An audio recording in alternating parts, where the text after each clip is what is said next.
इस गांव में आज तक इतने सालों में जब से आजाद हुआ है तब से कोई मीडिया वाला आया है जी? बढ़िया से फोन से नहीं बतियाता है ना, फोनों से नहीं बतियाता है, कहता कि तू लोग मर जाए। हम यही झांसे में फंस गए हम लोग। आज हम लोग बिहार के एक ऐसे गांव में आपको लेकर के आए हैं कि उस गांव में जाने तक का रोड नहीं है, जाने तक का सड़क नहीं है, लेकिन बिहार सरकार पूरा दावा कर रही है कि हम बिहार के सारे गांव को रोड से कनेक्ट कर दिए हैं और जोड़ दिए हैं।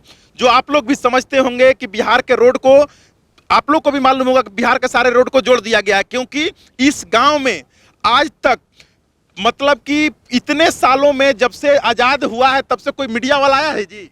कोई नहीं। और इसीलिए इन लोगों के आवाज को दबा दिया गया है यहाँ पे। और इस गांव में देखिए जैसे हम लोग उतर रहे हैं, यही रास्ता है इधर के गांवों के लोगों को जाने और आने का, और एक नदी है बीच में।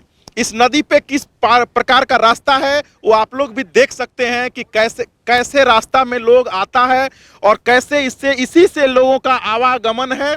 गांव से ये औरंगाबाद और रफीगंज शहर को कनेक्ट करने वाला रास्ता है। ऐसा रास्ता जो है सो आप लोग कभी देखे नहीं होंगे। ये देख लीजिए, हम जब इस पे जा रहे हैं तो कैसा लग रहा है, ये आप लोग खुद देख सकते हैं कि हम जब जा रहे हैं, ये पूरा ग्रामीण लोग, आ जाइए आप लोग भी आइए, कि यही रास्ता है और यही नदी है। आज तक नीतीश कुमार को सरकार में रहते हुए 17 साल हो गया और 17 साल में एक कोई रास्ता आज तक नहीं बना है। कभी बना जी? नहीं बनाते, देखने रहे, हकीकत तो सामने और है। सबसे बड़ी मजा की बात है कि अभी इस जगह से आरजेडी के विधायक हैं, उनका नाम क्या है? नेहालुद्दीन जी।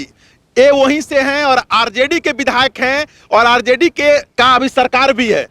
क्या उनके द्वारा आप लोग को आश्वासन दिया गया था? आश्वासन दिया गया था कि हम लोग को वोट दीजिए, हम समस्या तो देखे रहे, नदी से हम गुजर रहे हैं, से आप लोग को समस्या ही बहुत जल्द हम जैसी जीतेंगे वो हम कर देंगे। जीते हुए कितना दिन हो गया? जीते हुए 3 साल हो गया, लमसम 2.5 साल। और 3 साल में एको दिन देखने के लिए भी आए हैं? बढ़िया से फोन से नहीं बतियाता है ना, फोनों से नहीं बतियाता है, कहता कि तू लोग मर जाए। हम बेवकूफ आदमी काला। ये देख लीजिए, ये लोगों का दुर्भाग्य है। और ऐसे ऐसे नेता को वोट देने से पहले पूरे बिहार के जनता, आप लोग भी सोच लीजिए कि जिस दिन ये यहाँ पर चुनाव हो रहा होगा उस दिन पर विधायक जी हमेशा आते होंगे और बार बार यही बोलते होंगे ना कि इस बार हम लोग इसको पक्का आप लोग को झांसा देके चले गए होंगे, इस बार इसको हम पूरा बनवा देंगे। यही झांसे में फंस गए हम लोग। हाँ, और देख लीजिए, और प्लस एक तो और है यहाँ पर फंसने का रीजन कि ये जो है सो इस गांव में पूरे सबसे अधिक जो कास्ट के लोग हैं वो यादव कास्ट के लोग हैं और ये लोग आरजेडी के पार्टी के नाम पर विधायक जी को वोट दिया होगा। ये भी बात सत्य है, यही बात है ना? हाँ सर। आप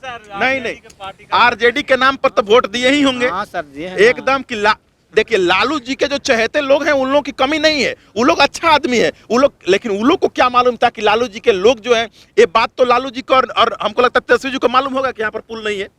ये बात उन लोगों को मालूम होगा? मालूम कहाँ है, मालूम तो विधायक अंधड़ा है, दोनों आंख से सूर है। देख लीजिए तेजस्वी जी, यह गांव है और जिस गांव में कि आपके समुदाय के लोग रहते हैं, और हम अपने लिए नहीं बोल रहे हैं, हमको इस गांव में नहीं आना है, और इस सारा बच्चा लोग इसी गांव में रहता है, लेकिन इस गांव की क्या स्थिति है सो आप लोग को हम लोग खुद ही दिखा रहे हैं कि ऐसा कभी गांव आप देखे नहीं होंगे। और आप लोग को यही लगता होगा कि हमारे तो पूरे बिहार में जितना गांव है सबको रोड से कनेक्ट कर दिया गया है, लेकिन यह भी एक ऐसा गांव है जिस गांव का नाम खिरहिरी है, रफीगंज प्रखंड में आता है, औरंगाबाद जिला में आता है। एक बार आप इस गांव में आकर के कभी देख लीजिए और अपने कोई भी जो अधिकारी है उसको भिजवा करके दिखवा लीजिए कि यहाँ पर रोड की स्थिति क्या है। आप एक बार और उधर से एक बार घुमा के दिखाइएगा कि किस प्रकार से यहाँ पर लोग आता है और कैसे लोग जाता है, और कैसे देखिए उधर से साइकिल बच्चा लोग चला रहा है। देखिए वही रास्ता है जो कि अभी गर्मी के दिन में, ये ठंडा का मौसम है ना जी, ये ठंडा के मौसम में लोग ऐसे जाता है। जब बरसात होता होगा तो कैसे आप लोग जाते हैं? कभी मन समझे कि पेरे के ना, तो कभी डूब भी जाते हैं, लोग डूब भी जाता है। हाँ, कई को बहवो किए हैं यहाँ से। तो कोई सरकार के द्वारा मुआवजा दिया जाता है? कुछ हो नहीं, कोई सरकार का अधिकारी कभी यहाँ पर इस गाँव में आया है? नहीं आया है। अरे तो आइए ना, ऐसे ऐसे गांव को स्मार्ट कीजिए ना, पूरे पटना को और पूरे राजधानी को स्मार्ट करके क्या कीजिएगा? जब इस गांव का ये सब छोटा छोटा बच्चा सब जब पढ़ेगा ही नहीं तो ये पढ़ेगा नहीं तो बढ़ेगा क्या? और इस सबको मजदूर बनाना आप लोग चाहते हैं ना? अगर मजदूर ही बनाना चाहते तो इस सबको मजदूर बना। तुम लोग क्या बनना चाहते हो पढ़ करके? क्या बनना चाहते हो बाबू? कुछ मालूम है? नहीं है, क्योंकि इन लोग को मालूम ही नहीं है कि पढ़ाई भी क्या चीज होता है और पढ़ करके बना क्या जाता है। इन लोग तो यही जानता है कि हमारे गांव में शुरू से जो था सो इसी प्रकार का रोड था और ऐसे ही रोड होता है। ये लोग कभी सुख सुविधा देखा है? आज तक कभी आप लोग रेस्टोरेंट देखे हैं? कभी नहीं। कभी आप लोग कुछ जानते हैं कि सरकार के द्वारा क्या क्या सुविधाएं मिलती है? नहीं जानते। क्योंकि इस गांव में कोई सुविधा आता ही नहीं है और जो सुविधा आता है वो विधायक जी तक ही खत्म हो जाता है और मंत्री जी तक ही रह जाता है। यही होता है, वो सब नेता लोग यही होता है ना जी। यही होता है। और आज तक आपके गांव में कभी भी इस पर चचरी का पुल भी बनाया गया है? नहीं, कुछ भी नहीं। मतलब ये दुर्भाग्य है कि क्या है बिहार का? दुर्भाग्य है और क्या। हैं? बाबू तुम लोग को कभी ऐसा कुछ समझ में आता है? पढ़ लिख के क्या बनना चाहते हो? पढ़ लिख के क्या बनना एसपी बन सकते हैं। हैं? एसपी बाकी पढ़ाई नहीं होता था। पढ़ाई नहीं होता तो एसपी क्या? एसपी बनने के लिए भी पहले जानना पड़ता है कि एसपी बनना कैसे आता है। तो उसके बारे में तुमको कोई जानकारी दिया गया है? नहीं दिया गया है। दिया गया है नहीं ना? नहीं दिया गया। ये कैसे जानेगा? गांव का बच्चा लोग को अगर नहीं होगा, अगर गांव स्मार्ट नहीं होगा, हम लोग ये बार बार बोल रहे हैं कि अगर गांव स्मार्ट नहीं होगा तो आपका कभी शहर स्मार्ट नहीं हो सकता। कभी शहर स्मार्ट हो सकता है जी? सबसे पहले गांव स्मार्ट करना जरूरी है। जरूरी है सर। अगर गांव स्मार्ट नहीं होगा तो कभी शहर स्मार्ट हो ही नहीं सकता है। और यही वही गांव का नदी है, जो नदी ये सामने में देखिए रोड है, वहां पर रोड का कहानी खत्म हो गया, वो भी कच्ची रोड है। और इधर में जो है सो इस गांव जो है सो नदी के इस पार में है और रोड नदी के इस पार में है। लेकिन कोई भी विधायक के द्वारा इस पे कोई भी किसी भी तरीका का ध्यान नहीं दिया जाता है और इस रोड को यहाँ पर लाके खत्म कर दिया गया। नेट में पास हो गया होगा। बाबा कितना आपका उम्र कितना दिन का हो गया? 70-80। ये अपने होश में कभी आप देखे हैं इस प्रकार का ऐसा गांव? कभी आप भी जाते हैं जिस गांव में कि पुले नहीं हो? ना पुल कहाँ ही है। बरसात में आप जब तक अपने उम्र में जितना दिन आपका उम्र हुआ उस उम्र में कोई आपको सरकारी सुविधा का लाभ मिला है? कहाँ मिलल है अभी तक? पेंशन उन्शन मिलता है? ना पेंशन कहाँ। किसान है ना? हाँ किसान। खेती बाड़ी करते हैं? हाँ। अब आप खेती करते हैं, इसी खेती से आप चावल से और गेहूं से प्रधानमंत्री जी खाते हैं और विधायक जी खाते हैं, खाते हैं ना? और आपको क्या मिलता है?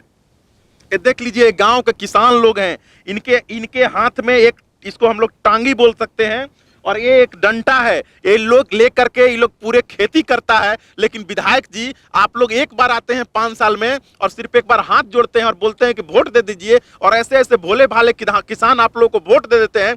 और जब जीत करके जाते हैं तो आप लोग इन्हीं लोगों का शोषण करते हैं और इन्हीं लोगों का पैसा को खा जाते हैं और बाद बाकी इन लोग को छोड़ देते हैं कि मर रहे हैं तो मरते रहिए, आप लोग से हम लोग को कोई मतलब नहीं है। अच्छा से आप लोग फोन कॉल भी नहीं उठा सकते हैं और इन लोग से बात भी नहीं कर सकते हैं। यही रोड का कोना है जहां पर साइकिल आ रहा है। आप देख रहे हैं कि इस साइकिल के पास से रोड का कहानी खत्म हो गया। और एक कैसे साइकिल जा रहा है आप एक बार दिखाइए कि इसी प्रकार से जो है तो साइकिल जा रहा है और ऐसे ही सारे लोग इसी प्रकार से जाते हैं और इस गांव में। और बरसात जब आता है तो कितना लोग डूब जाते हैं, कितना लोग इस पानी में बह जाते हैं। लेकिन सरकार को इस पे कोई चिंता नहीं है कि कौन लोग डूब गया, कौन लोग मर गया, क्योंकि आज तक कोई प्रशासनिक अधिकारी इस गांव में आए ही नहीं है। कितना मवेशी बह गया। लेकिन अब हम जो है एक बार सरकार में बैठे लोगों से मैं विनती करना चाहता हूं कि आप लोग आइए और इस गांव को स्मार्ट कीजिए। अगर गांव स्मार्ट हो जाएगा तो आपका शहर और आपका भारत ऑटोमेटिक स्मार्ट हो जाएगा। तब तक के लिए इस गांव के लिए आप लोग क्या समझते हैं और इस पुल को बनना चाहिए कि नहीं बनना चाहिए, आप लोग इस वीडियो में कमेंट करके जरूर बताइएगा। जय हिंद।